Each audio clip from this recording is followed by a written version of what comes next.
Coming back to yourself. You know, it's funny. People always think feeling better is supposed to be this big dramatic moment, this lightning bolt, this awakening, this my life changed on a Thursday at 3:17 p.m. kind of thing.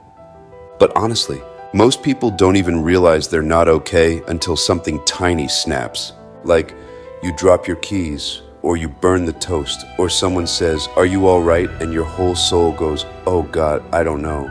It's never the big stuff. Humans don't break from meteors. Humans break from straws. And the funny thing is, we act so surprised every time, as if we weren't ignoring these feelings for days, weeks, months, sometimes years. We walk around like unwatered plants saying, "I don't know why I feel this way." Yes, you do. You do. Your spirit's been trying to get your attention like a toddler in a grocery store aisle, but you keep saying, "Shh, not right now." And then we're shocked when the toddler flips the cereal cart. You know what that reminds me of? There's this thing gardeners know. They can look at a plant and tell you exactly what it needs. Brown edges, not enough water, yellow leaves, too much sun, drooping stem, wrong soil. But we look at ourselves in the mirror, exhausted, irritable, disconnected, and we say, "Must be Monday." No, it's not Monday, it's neglect, loving neglect maybe, well-intentioned neglect, but neglect nonetheless. We've been operating on fumes and calling it productivity. We've been running on anxiety and calling it motivation. We've been pushing through pain and calling it strength. And somewhere deep down, our body is taking notes. Our nervous system is keeping score. Our soul is writing receipts. That's what "I don't feel like myself" really is. It's your soul knocking over boxes because it wants you to notice it's still here.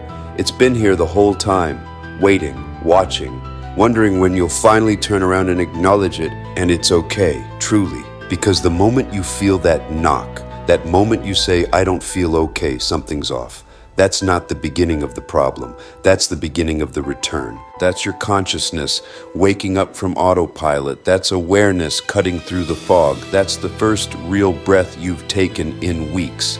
You see, people talk about healing like it's a performance, like it requires a mat, candles, a playlist, a new identity, and a rebrand.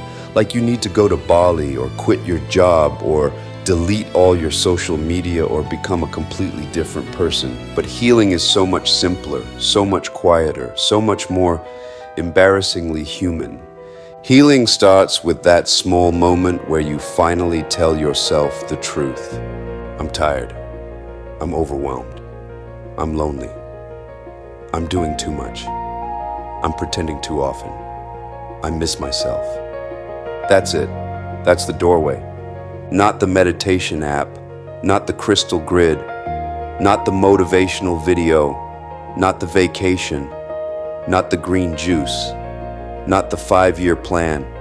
The doorway is honesty. And isn't that crazy? Humans will do everything in the world except be honest with themselves. We'll start businesses, join gyms, adopt new hobbies, reorganize the entire house at 3 a.m., deep clean the garage, read 6 self-help books, and watch 40 hours of YouTube lectures, but won't sit down and say, "I am not okay." Because we're afraid that makes it real. But listen, it's already real. Your body already knows. Your nervous system already knows. Your spirit already knows. You're the only one waiting for permission. And here's the thing about permission. We've been taught to ask for it our whole lives. Permission to speak. Permission to leave the table. Permission to go to the bathroom. Permission to take a break. Permission to have feelings. So we grow up thinking we need someone else to validate our inner experience, someone else to sign off on our exhaustion, someone else to approve our overwhelm.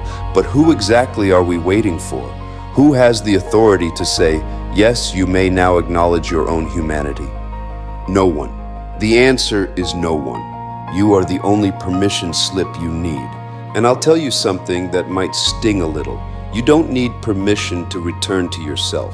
You just need the willingness to stop abandoning the person you are becoming. Think about that for a second.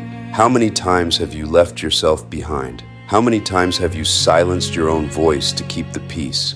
How many times have you ignored your exhaustion to meet someone else's deadline? How many times have you bypassed your own feelings to make space for someone else's comfort? We do this, all of us.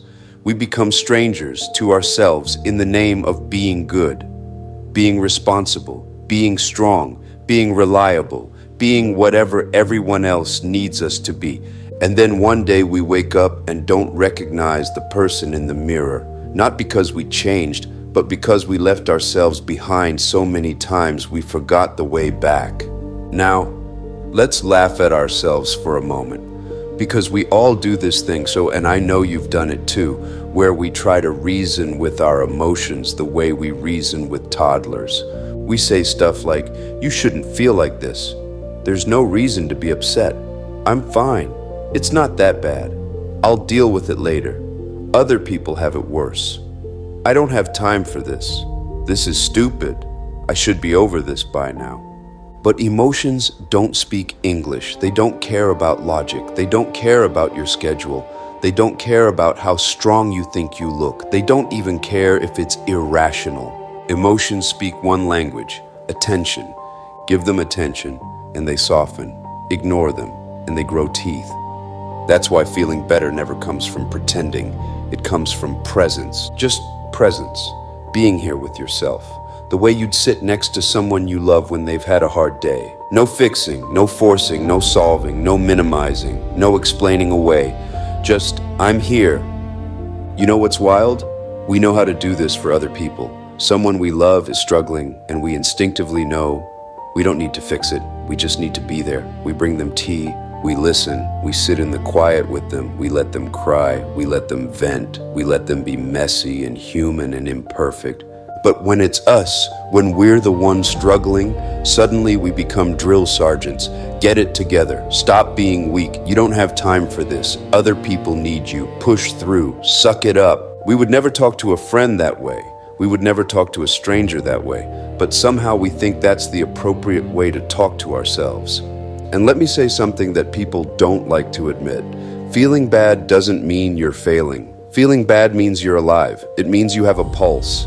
It means you are sensitive enough to notice the shift and conscious enough to care. Numbness is what you should fear, not feeling.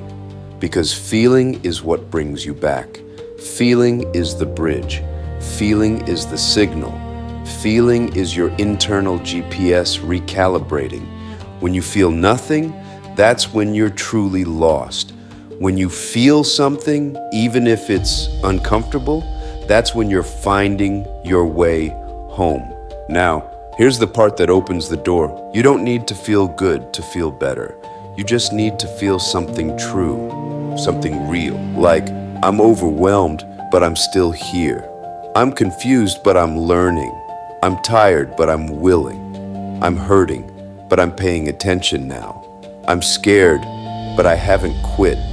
I'm angry, but I'm listening to what it's trying to tell me.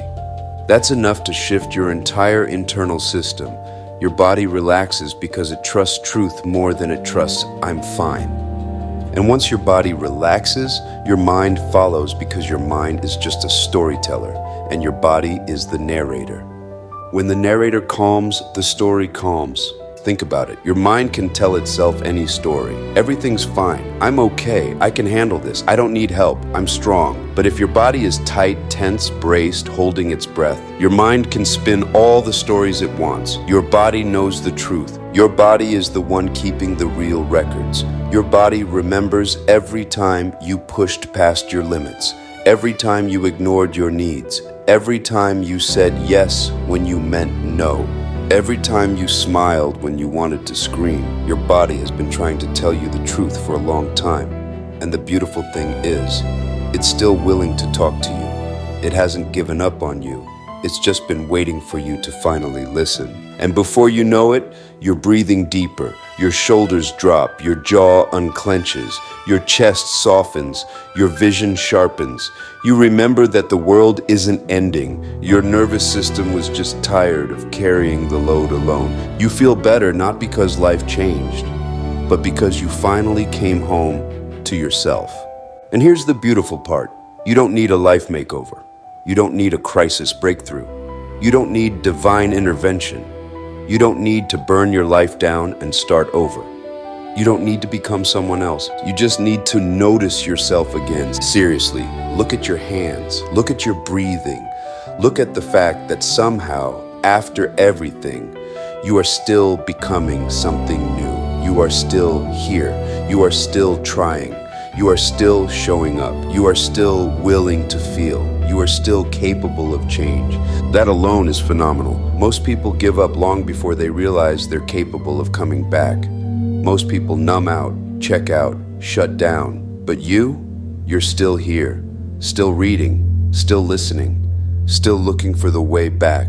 That tells me everything I need to know about your strength. Real strength isn't never falling apart.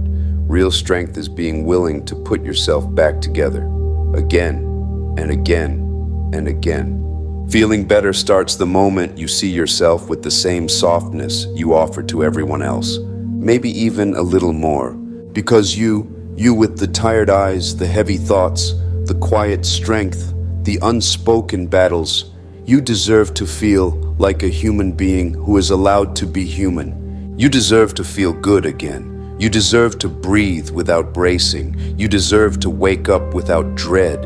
You deserve to feel like yourself. You deserve to take up space. You deserve to rest. You deserve to say no. You deserve to change your mind. You deserve to not have all the answers. You deserve to be exactly where you are right now, without shame, without guilt, without having to justify your existence or your exhaustion or your humanity. And you will. You will feel like yourself again. Not because the world magically fixes itself, not because all your problems disappear, not because life suddenly gets easier, but because you slowly, gently, imperfectly are coming back, one breath at a time, one honest moment at a time, one small act of self-acknowledgement at a time. You're coming back to the person you never should have left. You're coming back to the version of you that knows how to rest, that knows how to feel, that knows how to exist without performing, that knows how to be enough just by being. And the moment you return to yourself, everything else can finally stop chasing you. The anxiety stops chasing you because you're no longer running from yourself. The overwhelm stops chasing you because you're finally listening to what your body needs. The exhaustion stops chasing you because you're finally willing to rest. Everything that's been hunting you in the shadows, it was just trying to get your attention. It was just trying to bring you back to your body, back to your breath, back to the present moment, back to yourself. And now, here you are, still standing, still breathing, still becoming. Welcome home. The messenger, Pharaoh B.